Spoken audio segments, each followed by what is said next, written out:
Hey Canucks fans, the Canucks are exactly 1 month away from training camp. And here are 5 storylines that I'm going to keep my eye on until then. I'm Canuck Clay, and this is my Canucks take all in one take.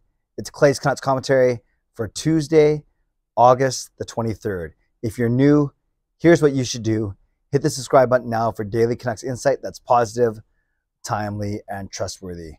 I think you guys sensed my excitement yesterday when I did that vlog about Andrei Kuzmenko and Ilya Mikheyev taking the ice for the first time in doing some drills, doing some skating drills, some shooting drills, but wearing Canucks uniforms for the first time. You guys knew. You guys could tell how excited I was in yesterday's video. And I can tell that you guys were excited too because of the reaction to that video, the comments, and I think many of you out there, many of you subscribers are indeed sharing my excitement. So yesterday I talked about we were 1 day away from being a month away from the start of training camp. Follow that one through. So yes, today is August the 23rd. Training camp opens on September the 23rd. Just a quick 2-day training camp in Whistler. Yes, there's the Young Stars tournament prior to that in Penticton. But really, we're a month away from things getting hot and heavy, training camp starting for the Vancouver Canucks. So here are 5 storylines in no particular order. And I'm sure you can probably guess what at least 1 or 2 of them are going to be. 5 things that I'm going to be keeping my eye on over the next month. Number 1, Tucker Poolman's health. This is a big one because him and his salary, let me back up before I start getting into the salary ramifications. Obviously, we want him as a person, as a player, to get better. He's done 1 year of his 4-year contract, a $10 million contract, so pays him $2.5 million a year, but missed a lot of the second half of the season with migraines, head injuries, maybe caused from concussion, whatever it may be. So we know that he was not right at the end of last season and throughout the off season. This is a big factor because regardless of what you think of his play, whether you think the Canucks are indeed better with him, whether you think he can be a top 4 guy, or is he a bottom pairing guy, or would you rather have his money on LTIR, which is kind of a, you don't feel right saying that, but that could be a realistic result in this situation. Wherever you stand, this is a storyline to watch out for. Now, from all accounts, he is trying his best to get back, but I've heard varying accounts of whether or not how healthy he actually is. And again, it's only August 23rd. It's not till September 23rd until they actually drop the puck, at least drop the puck at training camp. So he's still got a month to get healthier, to get better, to rest, to recover, to heal. But I think that's going to make a big difference because, number 1, if he doesn't play, it also has to shift the Canucks thinking of as to, are they going to move someone like Travis Dermott from the left side to the right side? And does that open up a spot for Jack Rathbone? So that's if Tucker Poolman doesn't play.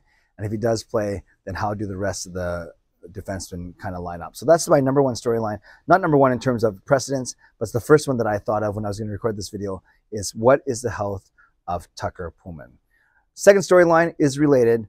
Are the Canucks going to do any upgrades to their blue line? And I can't just say regardless of Tucker Poolman's health, because I think Poolman's health will have a big part to play.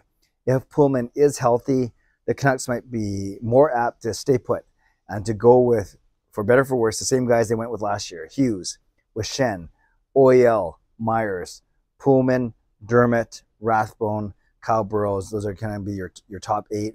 So is that what the Canucks are going to do? Or will they be more kind of inclined to go after another defenseman, especially a right shot D, especially if Tucker Poolman's health does not improve? So I think it's related, obviously, to Tucker Poolman's health, but overall, the people have been clamoring for the Canucks to improve their blue line, especially after they made so many improvements to their forward group. So my number 2 storyline to watch is, do the Canucks end up making an addition on the blue line? I know most recently some talk about Calvin DeHaan, most recently of the Chicago Blackhawks.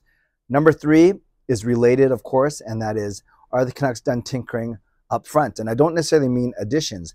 Yes, there's that talk, and I vlogged about it. Evan Rodriguez of the Pittsburgh Penguins, there's some talk, the Canucks being linked to him also, but it doesn't also, like I said, it doesn't mean additions.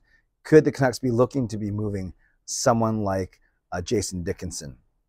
And then ultimately, it creates room somewhere else, or maybe you want to give Nils Honglander more of a shot as opposed to a 4th line spot that he's kind of been slated for. So a lot of, I wouldn't say indecision, a lot of uncertainty. I wouldn't say that, but we know that the Canucks have brought in at least 4 new players that are going to start in Kuzmenko, in Mikheyev, in Lazar, I almost said Linden, and in Dakota Joshua. So that's 4 players. Guys that come out are guys like Highmore, Lamico, Chason, maybe Lockwood. So we'll see what ends up happening with the 4 group as well. So that's another storyline I'm going to be keeping tabs on. Number 4 storyline is indeed, I kind of just mentioned it right now, sort of when I talked about Chason. Heading into training camp, are the Canucks going to bring any unsigned players on PTOs? Last year they did a couple, and Alex Chason was the one who stuck. Chason impressed, and didn't impress Canucks fans necessarily. He impressed Canucks brass, Canucks coaches, so much that they signed him to a PTO.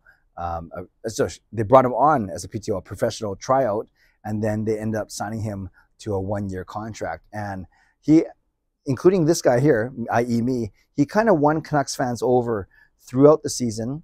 Not every Canucks fan, but many Canucks fans, with his hard work, with his leadership, with his, kind of low maintenance attitude.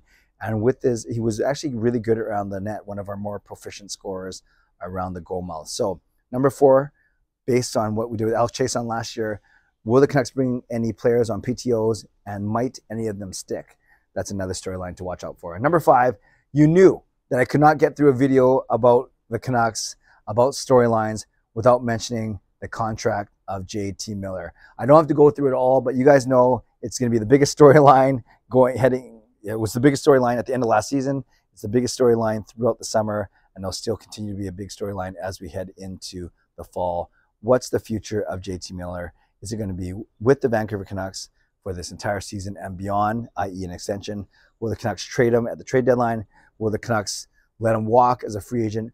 Will the Canucks trade him before the season starts? And I know I'm kind of cheating. That's not really next month. Oh, no, it is a next month storyline, but I guess with this one, this could also bleed into the rest of the year, all the way to the trade deadline and beyond. But yes, I still think that's a big storyline. It's probably the number 1 storyline. I can't believe I waited to number 5 to say it, maybe because I'm sick of talking about it, but I still think that is the most prominent storyline facing the Vancouver Canucks right now. And by extension, no pun intended, what are they going to do with a contract extension for Bo Horvat as well? So Canucks fans, those are 5 storylines I am keeping tabs on in the next month in the lead up to training camp, not even including the Young Stars tournament. And that's number 1, the health of Tucker Poolman. Number 2, additions on D. Number 3, additions or subtractions up front. Number 4, PTOs coming in.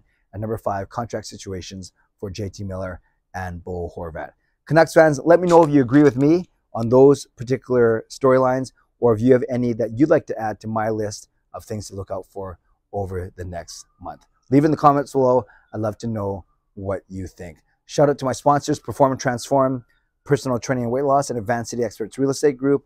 Thank you, legendary Lucas Gates, legendary Just Incredible, legendary Andrew Chang, and to all of my Hall of Fame and franchise members. I appreciate you, and I appreciate all of you subscribing and watching these videos, supporting me as we continue to go along. So leave a comment below. Tell me your top storylines for the next month as we look ahead to training camp on September the 23rd, exactly a month away from now. Subscribe if you'd like to.